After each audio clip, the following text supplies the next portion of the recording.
Ok, dans ce tutoriel, nous allons regarder comment on peut utiliser des modèles pour multiplier des nombres décimaux.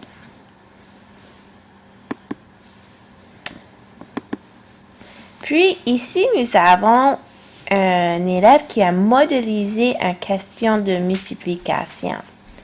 Puis, on peut voir qu'on utilise une planche pour représenter un nombre entier.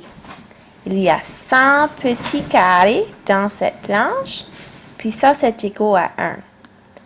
Le réglette qui est à côté ici contient 10 petites unités. Puis, ceci représente 1/10, 0,1.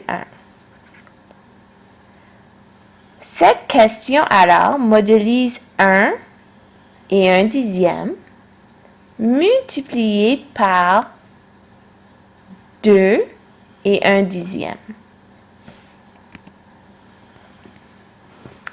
Voici deux questions de votre livre. Vous pouvez voir qu'encore un élève a modélisé comment multiplier des nombres décimaux. Dans question 1A, nous voyons que nous avons une planche qui représente un nombre entier, le 1 ici, puis ils ont mis 7 réglettes. Alors, le nombre est 1 et 7/10. Sur l'autre côté du rectangle, nous avons modélisé 1 avec la planche, puis 5 réglettes pour nous donner le numéro 1 et 5/10. La question alors est 1 et 7/10 multiplié par 1 et 5/10. Dans B, la position de les planches puis les réglettes, c'est un petit peu différent, mais quand même, nous avons un rectangle qui représente une question de multiplication de décimaux. Nous avons une planche, puis 3 réglettes sur un côté, puis 2 planches, puis 3 réglettes sur l'autre côté. Alors, nous avons la question 2 et 3/10 multiplié par 1 et 3/10. Maintenant, tout ceci est pour résoudre un problème. Puis dans cet exemple, nous voyons le travail d'un élève. Nous avons la question initiale de 2 et 5/10 multiplié par 1 et 7/10.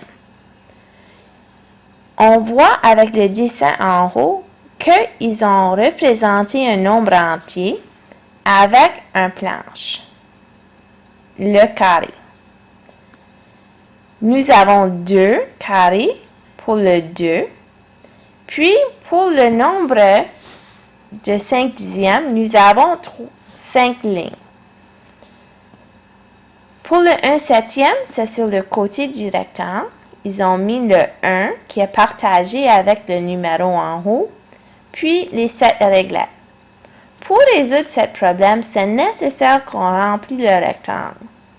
Ça veut dire, comme un casse-tête, il faut qu'on ajoute des autres formes de base 10 pour avoir le rectangle complet. Après ça, nous pouvons utiliser ce qu'on sait qu'un réglette c'est 1/10, qu'une planche représente 1, puis un cube d'unité c'est 1/100 pour trouver la réponse finale. Dans la photo, nous avons une photo de le même dessin qu'en haut, mais utilisé avec des bases 10. On peut faire un résoudre de problème par dire que nous avons un planche, un nombre entier. On a 2 de ça, alors on fait 1 fois 2. Nous avons 19 réglettes, alors je fais 1/10 fois 19, ce qui me donne 1 et 9/10. Puis, pour les petits cubes d'unité, j'ai 5 rangées de 7. 5 fois 7 me donne 35. Nous avons 35 fois 1/10, 1 centième je veux dire, ce qui me donne 35 centièmes. Je vais maintenant faire la somme de ces trois choses, faisant certain que mes virgules sont alignées. J'ai 4 et 25 centièmes pour ma réponse finale.